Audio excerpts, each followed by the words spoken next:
Hello friends, कैसे हैं आप? आई होप सब अच्छे होंगे। Welcome back on my YouTube channel Pooja Dagar G K question for all exam. जय माता दी। जल्दी से करते हैं हम अपनी स्टार्ट क्लास। जल्दी से आप जुड़ जाइए, 8 बज गए हैं। जल्दी से अपनी क्लास शुरू करने जा रहे हैं। Most important question answer for all competitive exams, G K question answer करेंगे। टॉप 20 क्वेश्चन आंसर, केवल 20 क्वेश्चन आंसर करेंगे आज हम with detail. MCQ question answer रहेंगे, लेकिन हम उनकी डिटेल भी करेंगे। तो 20 क्वेश्चन आंसर रहेंगे, बस 20। तो जल्दी से जुड़ जाइए, 8 बज गए हैं फ्रेंड्स। आप लेट मत हुआ करो प्लीज़ प्लीज़, थोड़ा टाइम से आ जाया करो क्लास पर। जल्दी से स्टार्ट करते हैं क्वेश्चन नंबर 1 से। और इससे पहले हमने लुसेंट जी के कवर किया है, 1000 क्वेश्चंस किए हैं। हर एक वीडियो में 100 क्वेश्चन किए हैं, तो वो वीडियोस भी आप देख लीजिएगा, आपके लिए बहुत ज़्यादा हेल्पफुल रहेंगी। और इससे पहले कल भी हमने जीके की क्लास की थी, तो आप वो भी देख लीजिएगा। क्वेश्चन नंबर 1 से शुरू करते हैं। विटामिन बी 3 की कमी से होता है। विटामिन बी 3 की कमी से क्या होता है? जनन क्षमता में कमी, या पिलाग्रा, या फिर सी तंत्र की गड़बड़ियां, या फिर डी बालों का झड़ना। तो विटामिन बी 3 की कमी से क्या होता है? विटामिन बी 3 की कमी से होता है, ना तो जनन क्षमता में कमी होती है, ये विटामिन ई की कमी से होती है। और ये होगा इसका आंसर बी, पेलाग्रा। ठीक है, पेलाग्रा इसका आंसर रहेगा। तंत्र की गड़बड़ियां नहीं रहेगा, बालों का झड़ना भी नहीं रहेगा। तो ये भी मैंने लिखा है कि इनकी ये किसकी वजह से ऐसा होता है। ठीक है, इसका आंसर रहेगा हमारा बी, पेलेग्रा। ठीक है, पेलेग्रा इसका आंसर रहेगा। और बी 3 की कमी से पेलेग्रा, जिसे चर्मग्राह बोलते हैं, ये रोग होता है। और बी 7 की वजह से बालों का झड़ना एवं चर्म रोग होता है। बाल ज़्यादा झड़ते हैं और चर्म यानी जो है त्वचा से संबंधित रोग हो जाता है, इसको बी 7 की कमी से होता है। और विटामिन बी 12 की कमी से होता है तंत्रिका तंत्र की गड़बड़ियाँ। तंत्रिका तंत्र की गड़बड़ियाँ, ये होगा बी 12 की वजह से, याद रखना है। बी 12 की कमी से तंत्रिका तंत्र की गड़बड़ियाँ। और बी 3 है पेलेग्रा, जिसे चर्मग्राह बोलते हैं। और बी 7 की वजह से बालों का झड़ना और चर्म रोग होता है। और ये स्टार्टिंग वाला जनन क्षमता में कमी, ये मैंने बता दिया था। क्वेश्चन नंबर 2 से देख लेते हैं फ्रेंड्स। प्लीज़ वीडियो को लाइक कर दीजिए, ज़्यादा से ज़्यादा शेयर कर दीजिए, और चैनल पर नए हैं तो प्लीज़ चैनल को सब्सक्राइब कर लीजिए। तो आपको शायद फर्स्ट क्वेश्चन समझ में आ गया होगा अच्छे से। मैंने सब कुछ डिटेल में लिखा है कि इसकी कमी से क्या रोग होता है। तो आगे चलते क्वेश्चन नंबर 2। नो स्कापिन किससे प्राप्त होता है? तो नो स्कापिन किससे प्राप्त होता है? ए, पोस्ता, जिसे बोलते हैं पॉपी से, या फिर बी, गंध सफेदा, जिसे बोलते हैं यूकेलिप्टस से, या फिर तुलसी से, या फिर इफेड्रा से। तो किससे प्राप्त होता है ये? नोस्कापिन किससे प्राप्त होता है? ये होता है हमारा 2 का आंसर रहेगा पोस्ता पॉपी से। किससे? पोस्ता पॉपी से। नोस्कापिन किससे प्राप्त होता है? पोस्ता पॉपी से। चिकित्सीय दृष्टि से महत्वपूर्ण नोस्कापिन जो है पोस्ता से प्राप्त होता है। नोस्कापिन किससे प्राप्त होता है? पोस्ता से प्राप्त होता है फ्रेंड्स। जो चिकित्सीय दृष्टि से महत्वपूर्ण नोस्कापिन पोस्ता से प्राप्त होता है, ये इसका आंसर रहेगा। आगे चलते हैं क्वेश्चन नंबर 3 पर। क्वेश्चन नंबर 3 क्या है? अधोलिखित युग्मों में से कौन सही सुमेलित नहीं है? जो ये लिख रखे हैं, इनमें से कौन सुमेलित नहीं है, इसका आंसर बताना है हमें। ए क्या रहेगा? ए, पायरीन अग्निशामक, सल्फर डाइऑक्साइड अम्लीय वर्षा, सल्फर डाइऑक्साइड अम्लीय वर्षा, सल्फर डाइऑक्साइड से अम्लीय वर्षा होती है, ये भी बिल्कुल ठीक है हमारा। पायरीन अग्निशामक होता है, ये भी बिल्कुल ठीक है। सी क्या है इसका? सी है हमारा फ्रेयॉन है परशीतल होता है फ्रेयॉन। परशीतल, और फुलरीन, फुलरीन जो है ये फ्लूओरीन युक्त बहुलक है। तो फ्लोरीन जो है फ्लोरीन युक्त बहुलक है। ये हमारा जो है क्वेश्चन नंबर 3 का आंसर रहेगा। इसका आंसर रहेगा हमारा डी, ये हमारा सुमिलित नहीं है, फ्लोरीन फ्लोरीन युक्त बहुलक नहीं है। इसका आंसर भी देख लेते हैं। इसका आंसर देखने से पहले आपको ये भी याद रखना जरूरी है, पायरीन है, पायरीन से अग्निशामक, पायरीन अग्निशामक, और सल्फर डाइऑक्साइड से क्या होता है, अम्लीय वर्षा होती है। पायरीन से अग्निशामक, सल्फर डाइऑक्साइड से अम्लीय वर्षा होती है। और फ्रेयॉन से परशीतल होता है, परशीतल। और फुलरीन, इससे फ्लोरीन युक्त बहुलक नहीं होता है। इसका आंसर देख लेते हैं, इसकी डिटेल भी हमने लिख रखी है। तो क्या है, फ्लोरीन फुलरीन जो है कार्बन का एक उपयोगी अपरूप है। ठीक है, क्या है, फुलरीन कार्बन का एक उपयोगी अपरूप है, जिसकी खोज वर्ष 1985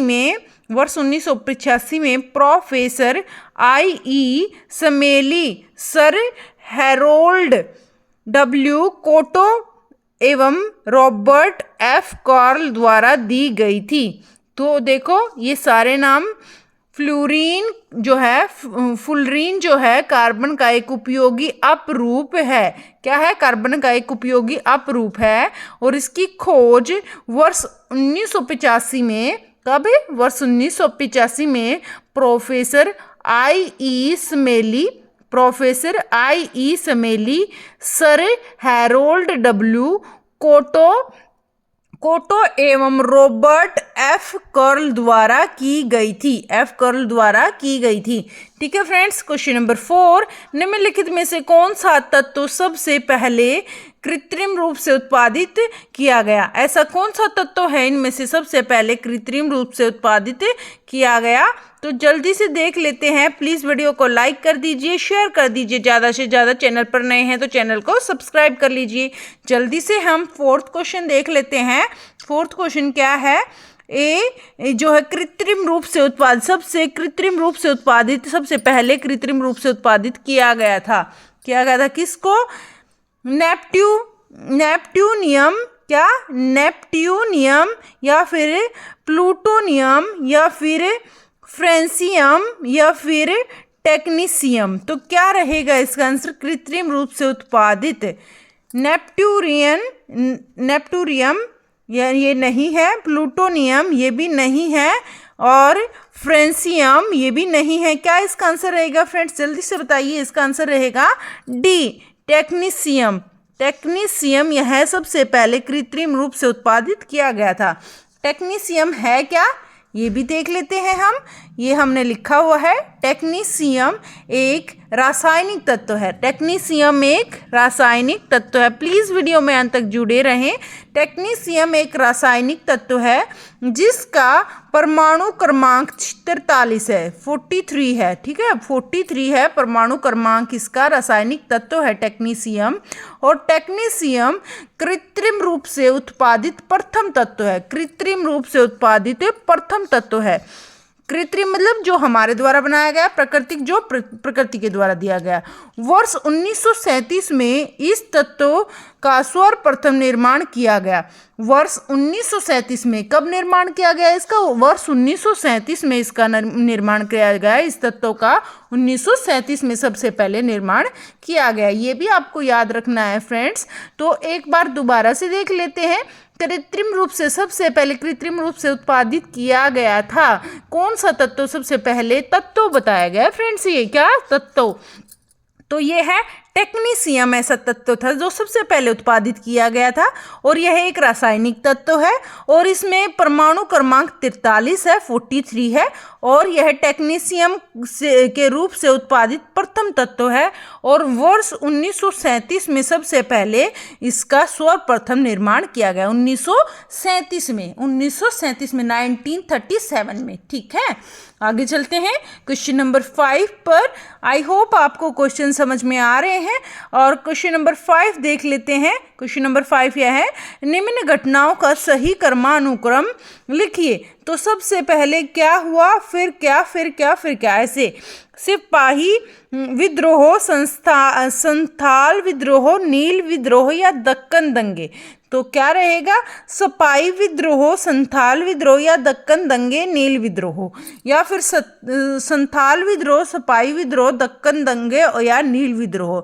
इनमें से सबसे पहले क्या हुआ था? सबसे पहले हुआ था क्या हुआ था? संथाल विद्रोह। क्या हुआ था? संथाल विद्रोह हुआ था सबसे पहले। उसके बाद हुआ था सिपाही विद्रोह हुआ था, फिर हुआ था नील विद्रोह, फिर हुआ था दक्कन के दंगे। याद रखना है, संथाल विद्रोह हुआ था सबसे पहले, फिर संथाल सिपाही विद्रोह हुआ, फिर नील विद्रोह हुआ, फिर दक्कन के दंगे हुए। और जो संथाल विद्रोह है वो हुआ 1855 से 1856 में। 1855 से 1856 में संथाल विद्रोह हुआ। और सिपाही विद्रोह हुआ 1857 में। कब हुआ सिपाही विद्रोह? हुआ 1857 में। और नील विद्रोह हुआ 1860 में। 1860 में नील विद्रोह हुआ। और दक्कन के दंगे हुए 1874 से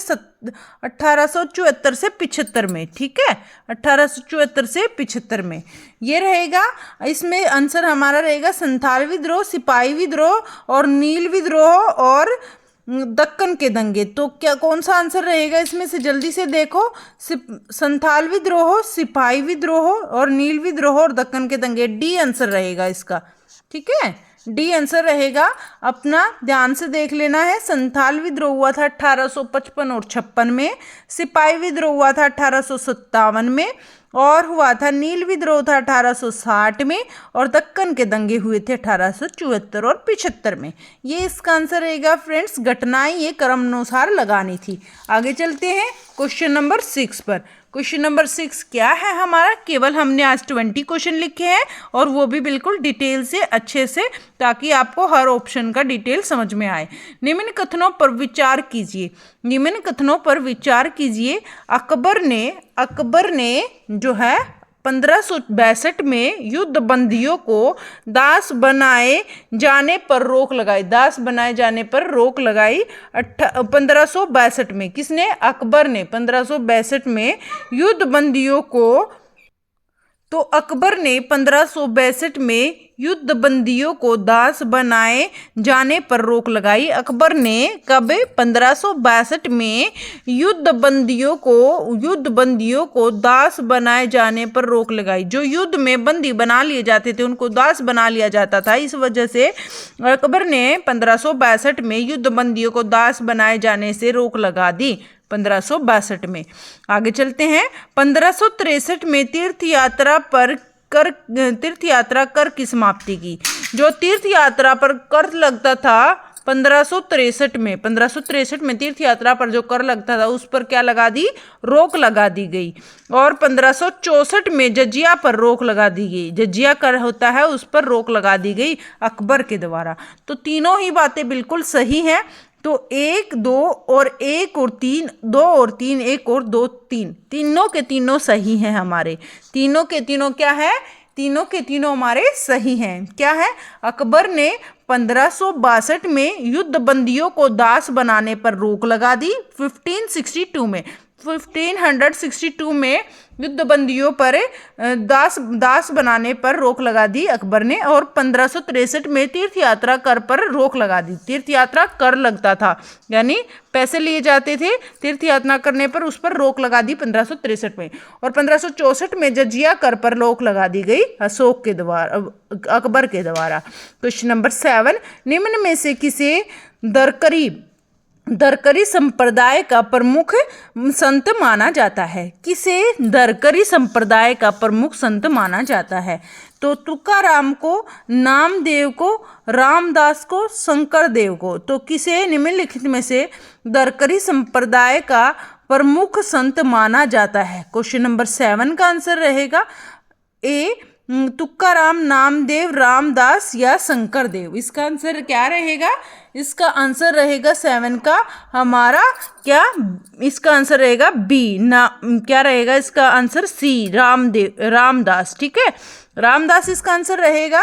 देख लेते हैं रामदास के बारे में थोड़ा डिटेल में। रामदास को दरकरी संप्रदाय का प्रमुख संत माना जाता है। किसको? रामदास को दरकरी संप्रदाय का प्रमुख संत माना जाता है। और नामदेव ने वारकरी संप्रदाय की स्थापना में प्रमुख भूमिका निभाई। किसमें? नामदेव ने वारकरी संप्रदाय की स्थापना में प्रमुख भूमिका निभाई। इन्होंने जो नामदेव थे, इन्होंने प्रमुख भूमिका निभाई थी। केवल आगे शंकरदेव विष्णु और जो है एक शरण संप्रदाय को जुड़वा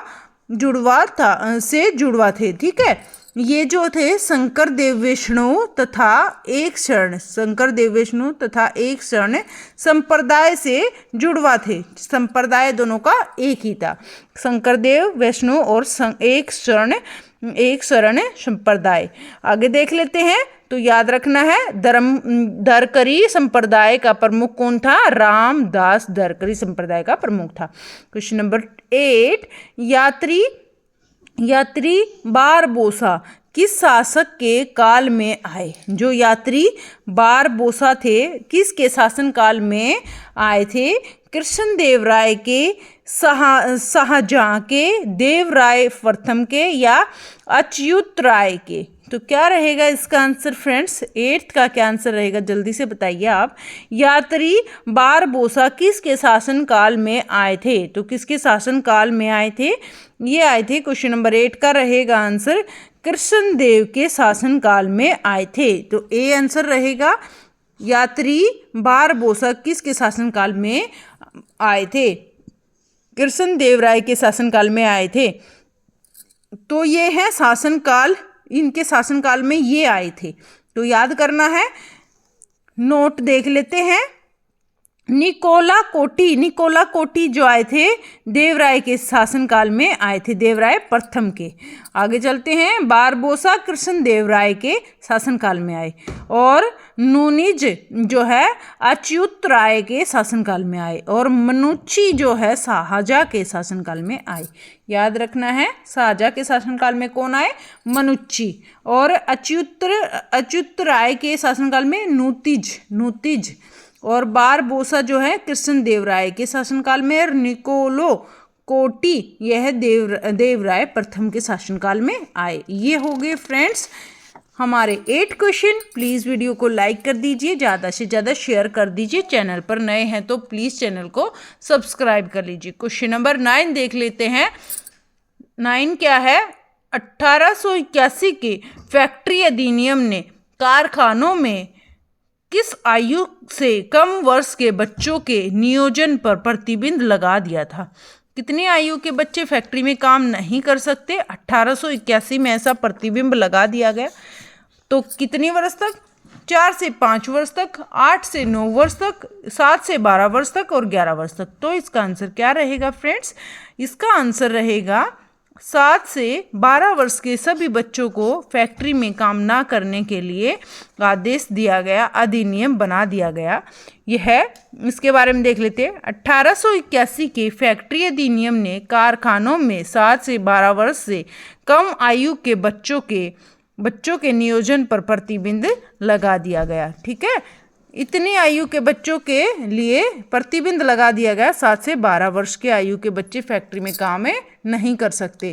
क्वेश्चन नंबर 10, बांसखेड़ा अभिलेख पर किसके हस्ताक्षर अंकित हुए हैं? तो बांसखेड़ा अभिलेख पर किसके हस्ताक्षर अंकित हैं?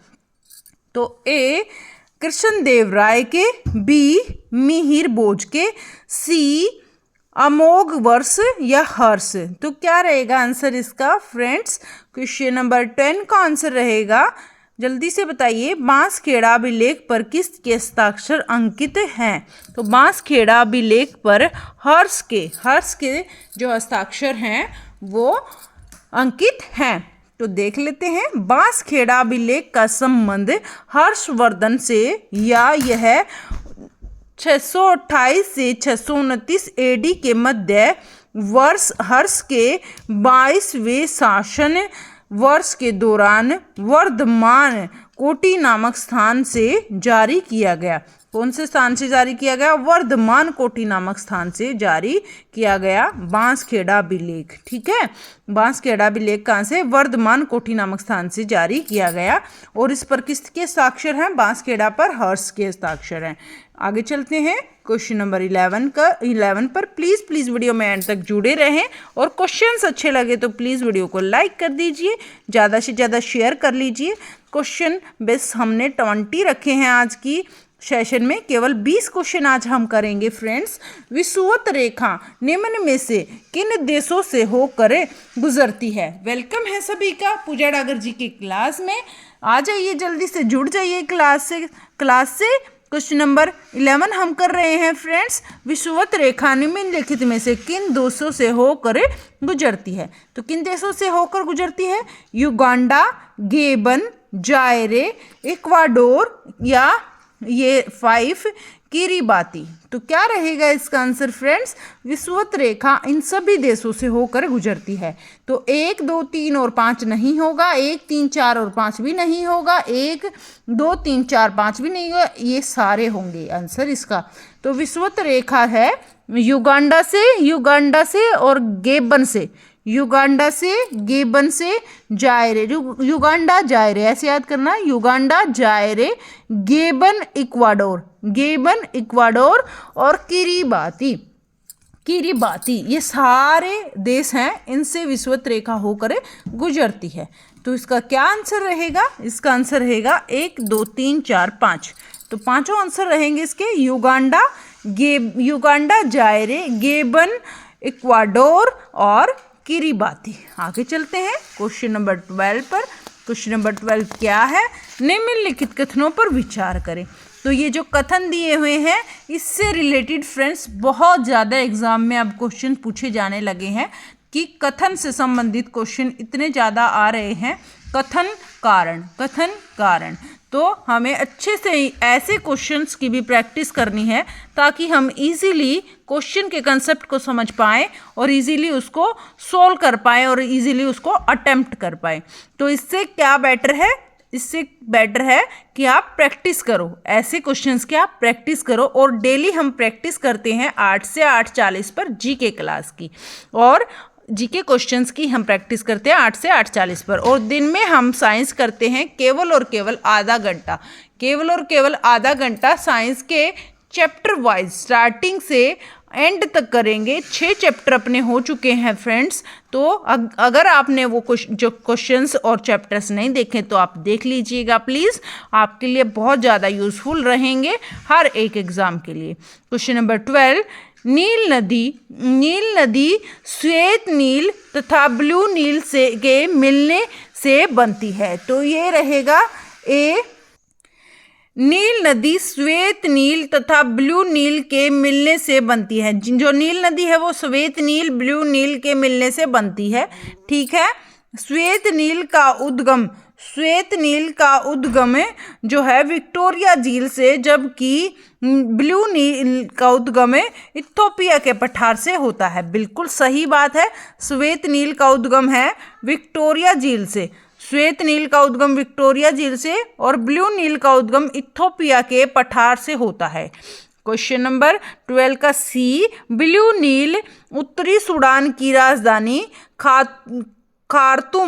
खार्तूम के समीप श्वेत नील से मिलने के बाद नील नदी कहलाती है। ठीक है, ब्लू नील जो है उत्तरी सूडान की राजधानी खार्तूम, उत्तरी सूडान की राजधानी कौन सी है? खार्तूम, ये भी आपको याद रखना है।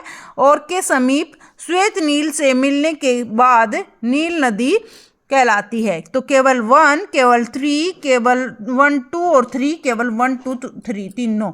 तो इसका आंसर क्या रहेगा? ये तीनों आंसर रहेंगे इसके, बिल्कुल सही हैं तीनों के तीनों। आपको बिल्कुल ध्यान रखना है, मोस्ट इम्पोर्टेंट क्वेश्चन है और बिल्कुल डिटेल में दिया गया है।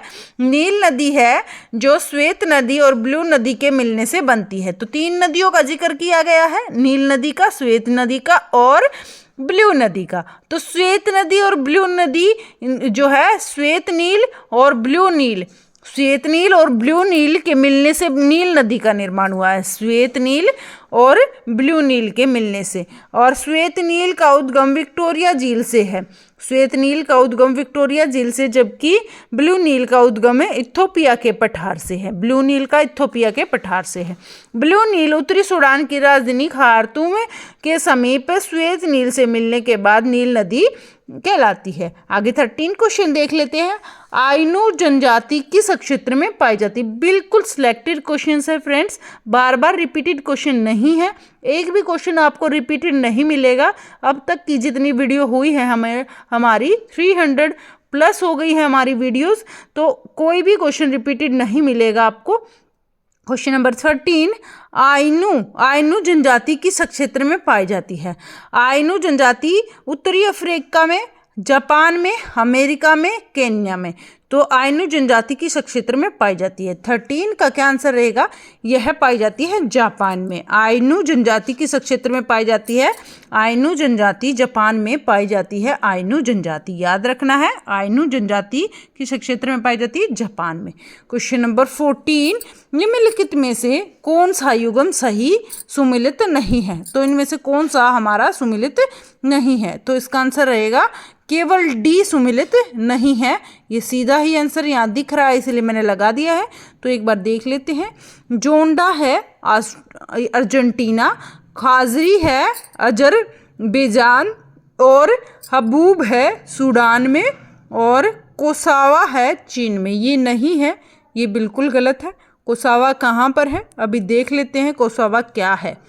ठीक है, जोड़ा है अर्जेंटीना, खाजरी है अजरबैजान, और हबूब है सूडान। तो देख लेते हैं, केवल डी को छोड़कर सभी हमारे विकल्प सही हैं। कोसावा जो है, कोसावा ठंडी स्थानीय पवन है जो कि सार्विया के क्षेत्र में चलती हैं। कोसावा क्या है?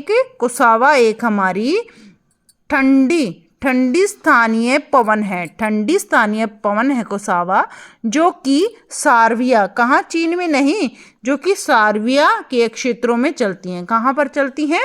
ये चलती हैं कोसावा सार्विया के क्षेत्र में चलती हैं, जो कि ठंडी स्थानीय पवन है। और जो है खाजरी है, खाजरी क्या है? खाजरी भी स्थानीय ठंडी पवन है जो कि अजरबैजान में चलती हैं। कहाँ पर चलती हैं? अजरबैजान में चलती हैं। तो ये सारी की सारी क्या है? पवन है। और जोड़ा है, जोड़ा भी हमारा गर्म स्थानीय पवन है। जोड़ा क्या है? गर्म स्थानीय पवन है जो कि अर्जेंटीना में चलती है। और हबूब है गर्म सूडान है। ठीक है, हबूब है गर्म सूडान है, गर्म स्थानीय पवन है जो कि सूडान में चलती है। हबूब है, ये हबूब है, ये भी गर्म पवन है, गर्म स्थानीय पवन है। जोड़ा भी गर्म स्थानीय पवन है। और खाजरी और कोसावा दोनों ठंडी स्थानीय पवन है। और इनके नाम आपने अच्छे से देख लिए होंगे, अच्छे से देख लीजिएगा, बहुत ज़्यादा इंपॉर्टेंट क्वेश्चन है। क्वेश्चन नंबर 15 देख लेते हैं। मरुस्थल मोजावे किस, केवल हमारे 20 क्वेश्चन है आज की वीडियो में। मरुस्थल मोजावे किस क्षेत्र में स्थित है? मरुस्थल मोजावे किस क्षेत्र में स्थित है? यूएसए में, ईरान में, चीन में, सऊदी अरब में। तो मोजावे किस क्षेत्र में स्थित है? 15 का आंसर रहेगा मोजावे है, ये हमारा यूएसए में स्थित है। कहाँ पर? मरुस्थल मोजावे यूएसए में स्थित है। मरुस्थल मोजावे यूएसए में स्थित है। क्वेश्चन नंबर 16, कांटो मैदान निम्नलिखित में किस देश में स्थित है? तो कांटो मैदान है चीन में, जापान में, दक्षिणी कोरिया में, रूस में। तो कांटो मैदान किस क्षेत्र में स्थित है? 16 का आंसर रहेगा हमारा जापान में। कांटो मैदान कहाँ पर है? कांटो मैदान है हमारा जापान में। कांटो मैदान है, कांटो मैदान जापान के होन्शु द्वीप के पूर्वी भाग में स्थित है। होन्शु द्वीप के पूर्वी भाग में स्थित है। जापान के होन्शु द्वीप के पूर्वी भाग में स्थित है। क्वेश्चन नंबर 17, ज्वालामुखी पर्वत माउंट पोपा कहाँ स्थित है? तो ज्वालामुखी पर्वत माउंट पोपा कहाँ स्थित है? यूएसए में, म्यांमार में, इक्वाडोर में, या आइसलैंड में। तो ज्वालामुखी पर्वत माउंट पोपा कहाँ स्थित है? ज्वालामुखी पर्वत माउंट पोपा कहाँ पर स्थित है? तो ये है हमारा 17 का आंसर रहेगा म्यांमार में। ज्वालामुखी पर्वत माउंट पोपा कहाँ स्थित है? म्यांमार में। और माउंट पोपा है, यह शांत ज्वालामुखी है जो कि म्यांमार में है। माउंट पोपा क्या है? एक शांत ज्वालामुखी है। कैसा ज्वालामुखी है माउंट पोपा? एक शांत ज्वालामुखी है जो कि म्यांमार में है। याद रखना है इसका नाम। मोस्ट इंपॉर्टेंट क्वेश्चन है friends. Question number 18, Uttar Pradesh में परंपरागत भूमि मापन इकाई है। उत्तर प्रदेश में परंपरागत मतलब पहले से चली आ रही जो परंपरा है, भूमि मापन इकाई क्या है? कनाल है, मारला या फिर मारला है, या फिर बीघा है, या फिर दूर है। तो इसका आंसर रहेगा बीघा। क्या आंसर रहेगा इसका? बीघा है। बीघा आंसर रहेगा। बीघा उत्तर प्रदेश सहित भारत के कुछ हिस्सों में परंपरागत भूमि मापने के लिए इकाई है और यह बीघा 20 विस्ता के बराबर है। बीघा कितने विस्ता के बराबर है? 20 विस्ता के बराबर है। ये हमारे 3 क्वेश्चन हो चुके हैं फ्रेंड्स। प्लीज़ वीडियो को लाइक कर दीजिए। प्लीज़ वीडियो में अंत तक जुड़े रहें। केवल 2 ही क्वेश्चन हमारे बचे हैं, इनको भी जल्दी से हम कर लेते हैं। तो क्वेश्चन नंबर 19, प्लीज़ वीडियो को लाइक करना ना भूलें, शेयर करें ज़्यादा से ज़्यादा। चैनल पर नए हैं तो सब्सक्राइब कर लीजिए प्लीज़। क्वेश्चन नंबर 19 निम्नलिखित में से किसमें विज्ञान नगरी अवस्थित है? इनमें से किसमें विज्ञान नगरी अवस्थित है? कानपुर में, प्रयागराज में, लखनऊ में, नोएडा में। तो कहाँ है हमारी विज्ञान नगरी? हमारी विज्ञान नगरी है लखनऊ में। कहाँ पर है? विज्ञान नगरी है लखनऊ में। लखनऊ में है हमारी विज्ञान नगरी। याद रखना है विज्ञान नगरी कहाँ है? लखनऊ में। और प्रयागराज है उच्च न्यायालय।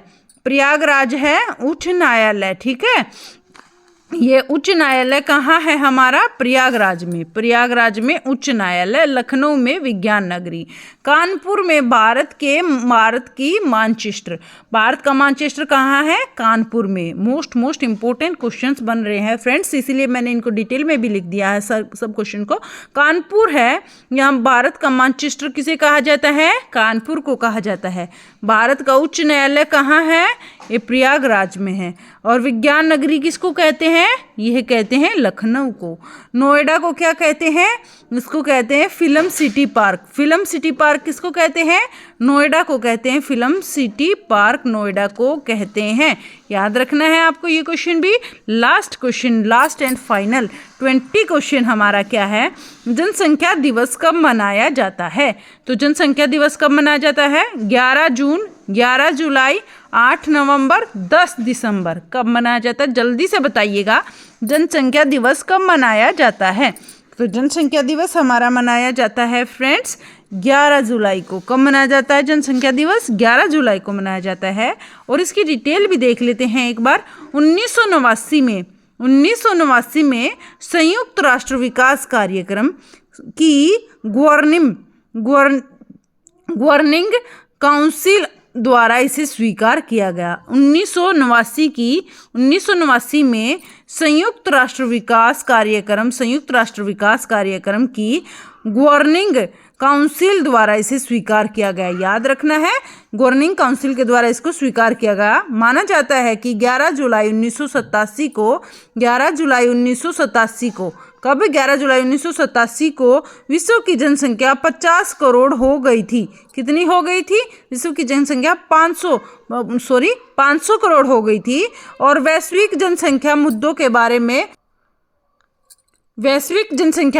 बारे में जागरूकता बढ़ाने के प्रयासों के तहत इसे शुरू किया गया था।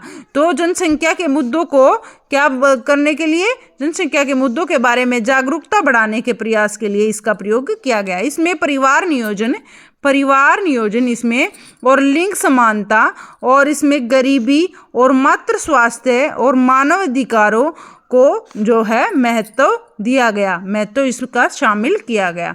तो इसीलिए जनसंख्या दिवस मनाया जाता है 11 जुलाई को। याद रखना है 1989 में संयुक्त राष्ट्र विकास कार्यक्रम की गवर्निंग काउंसिल द्वारा इसे स्वीकार किया गया। ये भी याद रखना है आपको। और जनसंख्या के जागरूकता के लिए, मुद्दे पर जागरूकता के लिए इसको शुरू किया गया था। आगे चलते हैं। हो गए पूरे, आगे चलने की ज़रूरत नहीं है। Thank you so much video में एंड तक जुड़े रहने के लिए। थैंक यू अपना कीमती समय वीडियो पर लगाने के लिए। आई होप आपको समझ में आया होगा सब। Thank you so much. Bye bye, take care. फिर मिलते हैं नेक्स्ट वीडियो में। और मैं जाने से पहले फिर बता दूं, मैं डेली बताती हूँ आपको, जो न्यू सब्सक्राइबर्स हैं उनको भी पता लग जाएगा कि क्लास किस किस टाइम होती है। ठीक है फ्रेंड्स, तो क्लास होती है अपनी कितने बजे? 3 से 3:30, 3 से 3:30 हमारी होती है साइंस जीके। क्या होती है? Science GK. और हमारी 8 से 8:40 पर होती है कौन सी क्लास? केवल जीके। केवल जीके करते हैं 8 से 8:40 पर। Thank you so much, bye bye, take care, keep smile.